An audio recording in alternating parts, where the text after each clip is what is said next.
à tous, j'espère que vous allez tous très bien, bienvenue dans cette nouvelle vidéo.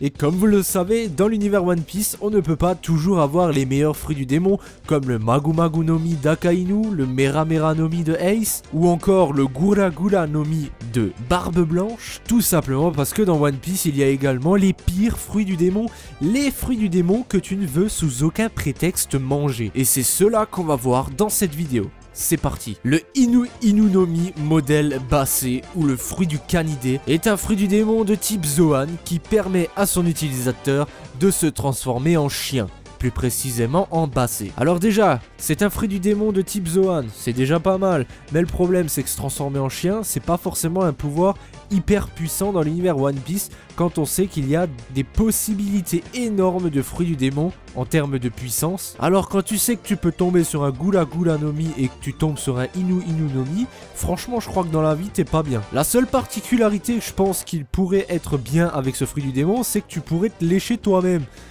Pas besoin de vous faire de dessin. Le Nui Nui no Mi, ou le fruit de la couture qui a été mangé par Léo, est un fruit du démon de type Paramecia. Il permet à son utilisateur de coudre ses victimes, comme pour les empêcher de bouger. Donc là on a typiquement le fruit de la grand-mère, car le fruit de la machine à couture, c'est pas un fruit du démon qui excite tout le monde.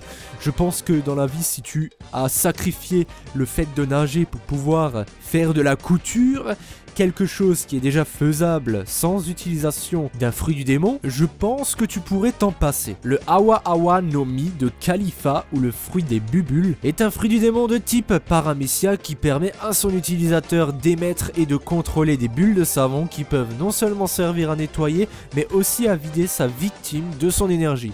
Alors ce fruit du démon n'est pas spécialement mauvais, mais c'est le principe du fruit des bubules. Bien sûr, le fait de vider sa victime de son énergie est plutôt pas mal, mais c'est le point positif unique à ce fruit du démon, puisque on l'a bien vu que lors de son combat contre Nami, quand Nami était couverte de bulles, il suffisait simplement de jeter de l'eau pour que les pouvoirs de ce fruit du démon soient annulés. Le Sube Sube no Mi, qui a été mangé par Alvida, ou le fruit de la glisse glisse, est un fruit du démon de type Paramecia qui rend le corps de l'utilisateur glissant, qui à son tour rend la plupart des attaques et tous les objets glissants hors de son corps, protégeant l'utilisateur contre tout mal dans la plupart des situations. Là également, ce fruit du démon pourrait permettre d'avoir des facultés assez spéciales, comme par exemple le fait que quelqu'un te donne un coup de poing, il glisse sur ton corps, du coup il n'arrive pas à t'atteindre. Mais le problème, c'est que c'est le seul truc que je trouve positif sur ce fruit du démon. Il suffit juste d'un sabreur, comme par exemple Zoro, et ce fruit du démon pour moi est totalement inutile. Il est seulement utile contre un adversaire à main nue et qui ne possède pas de facultés, comme par exemple d'autres fruits du démon. Le Nagi Nagi no Mi, qui a été mangé par Corazon, est un fruit du démon de type Paramecia qui permet à son utilisateur de créer un chant insonorisé et de supprimer tout type de son. Donc à part citer l'agent 007, je pense que ce fruit du démon est de catégorie inutile. Tout simplement parce que bon, créer un champ de force insonorisé pour supprimer tout type de son qui te permettrait d'une certaine façon de parler à quelqu'un sans que aucune personne de l'extérieur ne puisse t'entendre, je pense que s'il y a moyen que tu organises ton petit rendez-vous dans une pièce et que tu sois sûr que personne ne tourne autour de toi, je pense que ce fruit du démon pourrait être dispensable et en même temps ça te permettrait de continuer de nager. Le Woshu Woshu no Mi, ou le fruit du lavage en français, est un fruit du démon de type Paramecia qui permet à son utilisateur de littéralement laver et faire sécher tout ce qu'il souhaite, les gens, les objets y compris, comme si c'était des vêtements, rendant l'utilisateur capable d'essorer les êtres vivants et de laver leur cœur. Très pratique si t'es mère au foyer, mais le seul point positif de ce fruit du démon est le fait de pouvoir laver le cœur d'une personne en fait. Donc je ne sais pas si ça pourrait rendre une personne malfaisante un peu moins malfaisante. Mais bon, le fait de laver des gens, des objets. En plus, ce fruit du démon a été mangé par quelqu'un de la marine, qui est quand même haut gradé, je tiens à le dire. Alors ce n'est qu'une hypothèse, mais à mon avis, elle a dû commencer dans la marine au niveau de la cuisine. Le fruit de l'Alpacino est un fruit du démon de type Zoan qui permet à son utilisateur de se transformer en alpaga blanc. Donc après le fruit du basset, et bien là on a carrément un pouvoir qui permet de te transformer en alpaga blanc. Une espèce de lama en fait. Et ce qui est un peu con avec tous ces fruits du démon qui te permettent de te transformer en un animal, c'est qu'on pourrait faire une grosse palette de fruits du démon si on utiliserait ce genre de choses. Le fruit du démon qui te permet de te transformer en castor, en belette, en raton laveur, voilà, ça pourrait partir très loin et c'est pour ça que pour moi, c'est un des pires fruits du démon. Également le Ito no Mi, et non pas Ito dans Dragon Ball Super, c'est le fruit de l'humain qui a été mangé par Chopper. C'est un fruit du démon de type Zoan qui permet à son utilisateur de se transformer en hybride humain ou en humain à part entière. Dans le cas de Chopper, ça lui est utile parce que à la base c'est un renne, et puisqu'il a mangé le fruit de l'humain, ça lui permet de parler avec les humains, et je pense par ailleurs d'avoir les mêmes caractéristiques qu'un humain.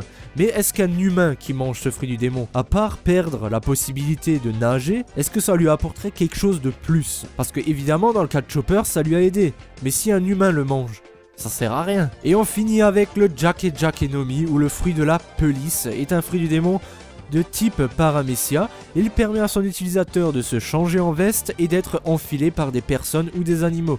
Lorsque cela se produit, l'utilisateur peut contrôler à sa guise le corps de la personne ou de l'animal qu'il a enfilé. Alors ce fruit du démon est pas mal, mais si tu arrives à enfiler un empereur comme par exemple Kaido, mais voilà, je doute que Kaido se laisse enfiler comme ça. Alors cette phrase est assez bizarre, mais bon, à moins que, voilà, vous m'avez compris, si tu arrives à enfiler Kaido, oui, tu as une très grande puissance. Dans le cas contraire, on va dire que, voilà, dire à un gars, ouais, il serait possible que tu m'enfiles, donc je peux me transformer en veste, et également te piquer toute ta force, et puis c'est moi qui te guide tous tes gestes, quoi. Donc voilà, donc c'est un fruit du démon que je trouve inutile. Par contre, le jour où tu arrives à choper un empereur, crois-moi, là, t'es bien. Et on termine avec le fruit de Kinemon, qui est un fruit du démon de type Paramecia, qui permet à Kinemon de créer des vêtements et des déguisements pour toute personne, y compris lui-même. Il faut que cette même personne tienne une pierre ou une feuille sur la tête pour que Kinemon puisse l'habiller. C'est de loin un des pires fruits du démon, car tout simplement, avoir un pouvoir qui te permet de faire une garde-robe à une personne, je pense que c'est avec ce genre de fruit du démon que je me dis que les créateurs de One Piece qui choisissent un peu les pouvoirs de fruits du démon, c'est là, dans ces conditions-là, que je me dis que des fois ils doivent être à court d'imagination. Parce que quand tu vois des fruits du démon comme le fruit de Ener, d'Akainu, et que après tu vois le fruit de Kinemon, tu vois que des fois l'inspiration n'est pas toujours présente. Voilà, j'espère que cette vidéo vous aura plu. Dites-moi dans les commentaires si j'ai oublié quelques petits fruits du démon qui sont assez inutiles et que vous avez en tête, que j'ai peut-être oublié dans cette vidéo. En tout cas, c'est les 10 pires fruits du démon que je pense qu'ils existent dans l'univers de One Piece. En tout cas, on se retrouve pour une prochaine vidéo. Salut à tous.